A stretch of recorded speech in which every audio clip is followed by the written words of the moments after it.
Americans, I'm sorry, but unfortunately it's now much cheaper for Aussies to buy a Powerwall than it is for you.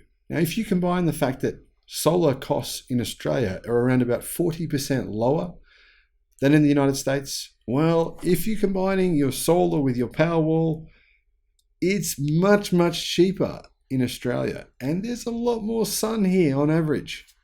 Aussies, jump on it. This is actually a really good deal, which I did predict would happen, and I'm sure many of you did too, considering the fact that Powerwalls now use LFP cells, and battery pack prices are 24% cheaper this year. Lithium prices have gone down 65%, enabling Tesla to give you Powerwalls at a much lower price than ever before. This new price is nearly 20% lower than what the Powerwall cost before. It makes it a proposition that is definitely worth considering. Hello, my friends. Welcome to the channel. I'm the Electric Viking. Great to see you. My name's Sam Evans. Thank you for tuning in. Welcome to all the new subscribers. Wonderful to have you. In the United States, the Tesla Powerwall price starts at $11,500 US.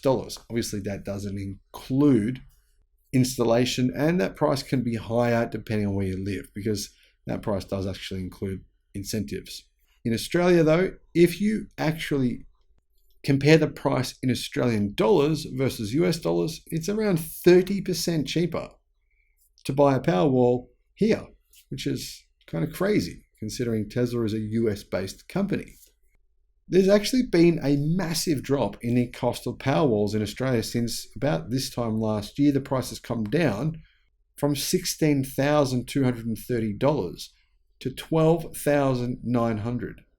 That's a pretty significant discount, especially if you're like a lot of people who own 2 or more batteries. So that means the price has come down twice. An email to Tesla Powerwall installers in Australia revealed that the company reduced the price of the storage option by 1,700 Australian dollars. That's around about 1,200 US dollars. And the price drop took effect on April the 11th, 2023. Meaning right now, the Powerwall is $12,900. Now, you're probably thinking, hang on a minute, that's more than 11,500. Yes, it is true. But that's Australian dollars compared to the US 11,500. 12,900 Australian dollars is actually 8,764 US dollars, meaning it's around $3,000 cheaper to get a Powerwall in Australia, and that's 3,000 US dollars cheaper. Then the solar panel prices 40% lower. Wow. I mean, it's no wonder Australia has more solar installed on home roofs than any other country in the world. Seriously. Now, I'm not talking total solar, I'm talking per capita, per household. This new price actually does include goods and services taxes, and it doesn't include any incentives. So if you're living in one of the states in Australia that does have incentives for battery packs, then you'll get an even lower price than that.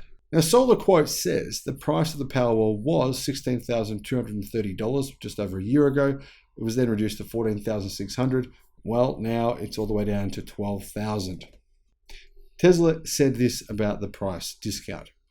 Powerwall price drop was due to improved goods, freight, and logistics costs. Isn't this interesting? It's good to hear someone actually tell the truth. I'm sick of these car companies saying, oh, we've raised our prices of our electric cars or whatever it is because of increased supply chain costs. And the supply chain manufacturers are saying, oh, prices are down 20% this year. And then they're telling you this crap. It's really annoying hearing this information because the media, they never question it. Never. They never ever say, hang on a minute. CATL said they've brought battery pack prices down this year. Lithium, battery grade lithium is down 60%. How is it that your supply chain costs are up so much? They never actually ask these questions. So clearly that's the reason. Tesla's saying battery cells are cheaper, right? Batteries are cheaper. It's just that simple. Plus, of course, it was a good decision by Tesla a while ago to use LFP cells. I'm not sure if you're aware of this, but there's a lot of batteries made, home storage batteries here in Australia, that have been purchased from LG Chem. They like to call themselves LG Energy Solutions, but they're LG Chem. They're one of the biggest petrochemical manufacturers in the world. Anyhow, another story there. People bought a lot. I believe 15,000 batteries were recalled in Australia, made by LG Chem. You know the reason why? Literally hundreds and hundreds of battery fires all over the country. Hundreds and hundreds of them. It's a shock to me that no one reported on this. I couldn't find the information almost anywhere. Hundreds and hundreds of battery fires. Get the LFP version. You don't want a version that might set itself on fire. LFP batteries, yeah, they can burn. Very unlikely. So this is a good reason, a good compelling reason to get the Powerwall. If it is another brand and it's cheaper, yeah, go for it. I mean, not go for it necessarily, but consider it. But if it's not LiFePO batteries, if it's not LFP batteries, I wouldn't even consider it remotely, because it's going to get hot. You're living in Australia, you're going to have 40-degree days, right? It's possible you could burn your house down if you've got a battery that could burn. Now, I sound like I'm being extreme, but I'm not. I'm talking hundreds and hundreds of battery fires. So it does happen, unfortunately. The other thing worth considering, though, is Tesla's software. It's very good at monitoring the battery pack. So it is very rare for a Tesla Powerwall battery to set itself on fire because of how good their software is at monitoring heat issues.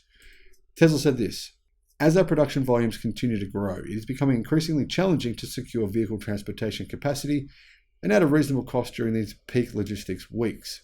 Now, I'm not sure how that's really relevant to the batteries, but this is relevant. Tesla has started production of a Megapack factory in China. It will produce massive battery packs for commercial grade storage or for grid storage. And a lot of the batteries are being used right now in Australia. In fact, Australia's first massive battery was built using Tesla's Megapacks. Now they use LFP cells, so Tesla pays less for these cells than they did in the past. Plus, Tesla's facility that makes the cells, well, not Tesla's, but CATL's, is just down the road, very close by.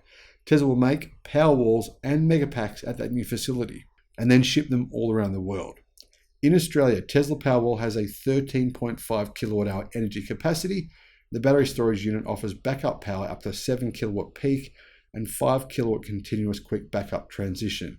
If you've got a medium-sized house, 2 battery packs is probably approximately what you would need. That's around about 27 kilowatt hours in size. So 2 packs is around half the size of a Tesla Model 3 battery pack. Gives you an idea of just how big the battery packs are in a car. Thank you for watching, my friends. Have a good day. Bye-bye.